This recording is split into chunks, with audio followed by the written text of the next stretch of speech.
இப்போ வந்து பார்த்தீங்கன்னா நிறைய பேர் பார்த்தீங்கன்னா இப்போ ஆண் நாய் வந்து பார்த்தீங்கன்னா கண்ணி வச்சுருப்பாங்க. அதே மாதிரி பெண் நாய் பார்த்தீங்கன்னா புள்ள கலரில் சிப்பி பற கலரில் வச்சுருப்பாங்க. அப்படிங்கிறப்ப அதுலேயும் மிதி வைப்பாங்க.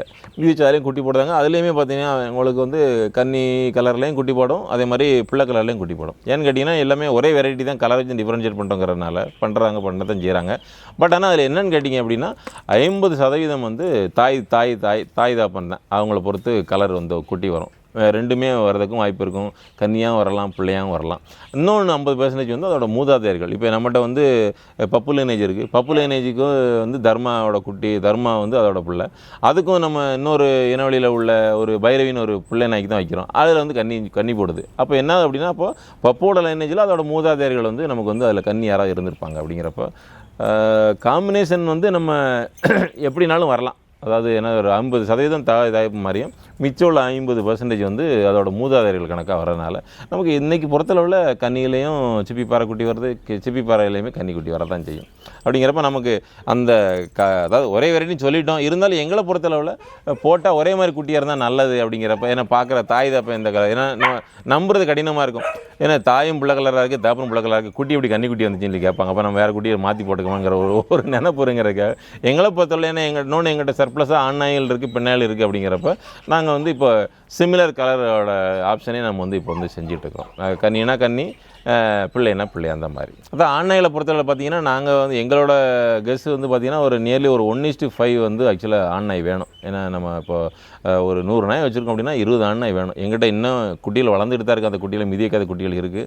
அதோட சேர்த்து எங்கிட்ட ஒரு 15 நாய் இருக்குன்னு வச்சுக்கோங்களேன். அப்படிங்கிறப்ப எங்களை பொறுத்தவரை என்னென்னு கேட்டிங்கன்னா ஒரு ஆண் நாய்க்கு மிதி வைக்கணும் அப்படின்னா ஒரு 10 நாளைக்கு ஒரு மிதி வைக்கலாம், ஒரு நாய்க்கு மிதி வைக்கலாம், அவ்வளோதான். அப்படிங்கிறப்ப மாத கணக்கு பார்க்குறப்ப ஒரு 3 நாய்க்கு மிதி வைக்கலாம், அப்படி தான். அப்படிங்கிறப்ப இப்போ எங்களுக்கு பார்த்திங்க அப்படின்னா இப்போ நம்மளோட பெண் நாய்கள் வந்து இப்போ பருவம், அதாவது மிதி வைக்கிற குவாலிட்டியில் அந்த தரத்தில் உள்ள நாய்களே பார்த்திங்கன்னா இப்போ நம்மள்ட்ட வந்து அதிகபட்சம் இருக்கிறனால யாராவது கேட்டாங்கன்னா கூட நாங்கள் எங்கள்கிட்ட ஸ்லாட் இருக்கா இல்லைன்னு பார்த்துட்டு தான் சொல்லுவோம். இருந்தால் சொல்லுவோம், இல்லைன்னு முடியாதுன்னு சொல்லிடுவோம். ஏன்னு சொல்லி கேட்டிங்கன்னா நம்ம அடிக்கடி மிதி வச்சு குட்டியை தரமில்லாத குட்டிகளை கொடுத்து நம்ம திருப்பி கெட்டவர் வாங்குறதுக்கு போல சும்மா இருந்துட்டு போயிடலாம்.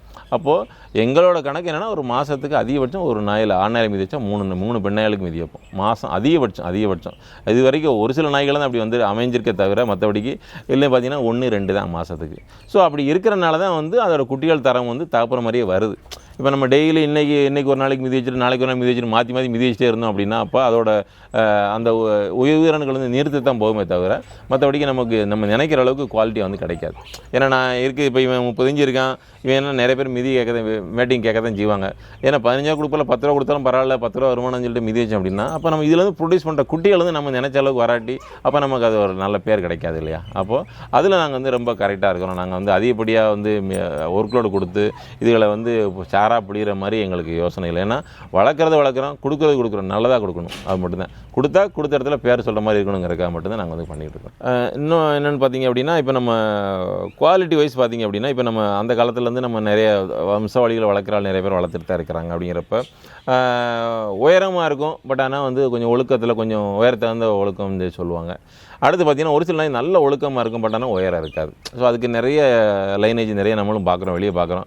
ஆனால் உயரமாகவும் இருந்து ஒழுக்கமாகவும் இருந்து அந்த மாதிரி நாய்கள் வந்து ரொம்ப அதிகமாக நம்ம வந்து இது வரைக்கும் ரொம்ப அதிகமாக வெளியே பார்க்க முடியலை. இப்போ நம்மளோட டார்கெட் அதுதான், உயரமாகவும் நல்ல சைஸாகவும் வரணும், உயரமாகவும் இருக்கணும், அதே நேரத்தில் ஒழுக்கமாக இருக்கணுங்க. அதை முன்னிலைப்படுத்தி தான் நம்ம வந்து ஒர்க் பண்ணிக்கிட்டு இருக்கோம். இப்போ நம்ம 2வது ஜென்ரேஷனில் பார்த்திங்க அப்படின்னா நம்ம இப்போ அசுரா பீஸ்மா இருக்குது. அது முதல் ஜென்ரேஷனில் வந்து தர்மா வந்துச்சு. அது 31 இன்ச்சு உயரம், நல்ல ஒழுக்கமாகவும் இருக்கும் நாய், நல்ல கரம்ப பிள்ளை. அதோட தாப்பையும் வந்து 31 இன்ச்சு, சேம் 30 இன்ச்சுக்கு தாண்டி 31 இன்ச்சு வந்துருச்சு. அதே மாதிரி பார்த்திங்கன்னா அசுரா வந்து இன்றைக்கி 31 இன்ச்சு இருக்கான். இப்போ மாத கணக்கு பார்த்திங்கன்னா ஒரு 15 to 16 மாதம் ஆகுது. அப்புவோட பிள்ளைன்னா அப்பு 29 இன்ச்சு தான், பட் அதோட பிள்ளை 31 இன்ச்சு இருக்குது. ஏன்னா அதோட தாத்தா 30 இன்ச்சு, அதோட மாமா 31 இன்ச்சு. அப்படிங்கிறப்ப உங்களுக்கு அந்த இனவெளியில் அந்த நம்ம கொஞ்சம் டெவலப் பண்ணி கொண்டு போய்கிட்டு இருக்கோம். அப்போ நம்மளோட எண்ணம் வந்து மெயினாக வந்து அந்த உயரமாகவும் இருக்கணும், ஒழுக்கமாக இருக்கணுங்கிற ஒரு இலக்கை நோக்கி தான் நம்ம வந்து போயிட்டுருக்கிறோம். ஓரளவுக்கு நெருக்கி போயிட்டோம். அப்படிங்கிறப்ப இன்னும் அடுத்த ஜென்ரேஷனில் 3வது தலைமுறையில் நம்ம குட்டி இது நம்ம எடுக்கிறப்ப நம்ம இதை விட இன்னும் தெளிவாகவும் நம்ம எடுக்கிறதுக்கு நிறைய வந்து வாய்ப்பு இருக்குது. அப்படிங்கிற அப்படிங்கிறப்ப லைனேஜுங்கிறது முன்னாடி இருந்தாங்க, நிறைய பேர் வச்சுருந்தாங்க, இன்னும் ஒரு சில ஆள் இருக்காங்க, இன்னும் ஒரு சில பேர் வந்து கொஞ்சம் என்ன கொஞ்சம் முன்னாடி நான் எல்லாம் காலி பண்ணிட்டேன்ப்பா இப்போ சும்மா தான் இருக்கேன்னு சொல்கிற ஆள் நிறைய பேர் இருக்க தான் செய்கிறாங்க. ஏன்னு கேட்டிங்கன்னா நிறைய விஷயங்கள், அதாவது விற்பனை நிறைய பேர் வந்து வியாபாரிகள் வந்து பிரீடராக மாறின மாதிரி ஒரு தோற்றமும் ஒரு இருக்கிறனால பழைய ஆளுகள் வந்து கொஞ்சம் மழுங்கி போய் இருக்க மாதிரி கொஞ்சம் இருக்கிறாங்க. பட் ஆனால் இருந்தாலும் அவங்களுக்கு தெரிய விஷயங்கள் நமக்கு தெரியாத விஷயம் நிறைய இருக்குது. நம்ம அதை குறை சொல்ல முடியாது. ஏன்னா பழைய கோல்டு இஸ் கோல்டு தானே, அது என்றைக்குமே நம்ம ஏன்னா அவங்க தான் இவ்வளோ நாள் அதை முன்னிலைப்படுத்தி கொண்டு வந்திருக்கேன். நம்ம இன்றைக்கி வந்து ஆளுங்க தான், புதிய ஆள். நம்ம தலைமுறை நம்ம நாய் வளர்க்கல, வெறுமனே ஒரு 4 to 5 வருஷமாக தான் வளர்த்துட்டு இருக்கிறோம். பட் இருந்தாலும் நம்மளால் முடிஞ்ச அளவுக்கு இதில் செய்வோமே அப்படின்னு சொல்லி செய்கிறோம், அவ்வளோதான், வேறு ஒன்றும் இல்லை.